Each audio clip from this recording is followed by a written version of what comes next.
Hi. അപ്പോൾ ഇന്നാണ് അഖിലേന്ത്യാ സെവൻസ് ഫുട്ബോൾ ഫൈനൽ.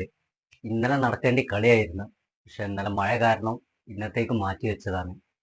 ഇന്നലെ ഗ്രൗണ്ടിൽ പോയപ്പോൾ ഫുള്ള് ഗാലറി ഫുള്ളാണ്. ഒരു സ്ഥലമില്ല കാലുകുത്താൻ ഗാലറി ഗ്രൗണ്ടിൻ്റെ ഉള്ളിൽ. അപ്പം തീ പാറും പോരാട്ടമായിരിക്കും. അപ്പോൾ എല്ലാവരും കാണാൻ താല്പര്യമുള്ളവരും ഇൻട്രസ്റ്റ് ഉള്ളവരും കളി കാണാൻ വരിക. സൂപ്പർ സ്റ്റുഡിയോ മലപ്പുറവും ചെർപ്പളശ്ശേരിയാണ് കളി. ഒരു കിടിലൻ കളി തന്നെ ആയിരിക്കും. ആര് കപ്പെടുക്കുന്നുള്ളത് നിങ്ങളെപ്പോലെ എനിക്കുമുണ്ട് കാണാൻ ആഗ്രഹം. അപ്പോൾ കളി കാണാൻ വരിക. ഒരു കിടിലൻ പോരാട്ടമായിരിക്കും.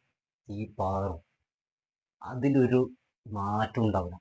അടിപൊളി കളിയായിരിക്കും മക്കളെ. അപ്പോൾ ഈ ഫൈനൽ എവിടെ നടക്കുന്നതെന്ന് അറിയാത്തവരുണ്ടെങ്കിൽ കുണ്ടോട്ടിയാണ്. അപ്പം എല്ലാവരും ഒന്ന് നേരത്തെ ഇറങ്ങിക്കോ, കാരണം സീറ്റ് കിട്ടില്ല എന്നുള്ള പരാതി ഉണ്ടാകരുത്. 9:30 കളി തുടങ്ങും. ഒരു 8 മണി ആകുമ്പോഴത്തേനും അവിടെ എത്തിയാൽ സുഖമായിട്ട് കളി കാണും. മറ്റേത് നിന്ന് കാണേണ്ടി വരും. പിന്നെ ഇൻട്രസ്റ്റ് കളിനോട് അത്രക്കും ഇതുള്ളത് നിന്നല്ല എങ്ങനെയും കാണുക. അതാണ് ഫുട്ബോൾ. അപ്പോൾ ഓക്കെ, ബൈ.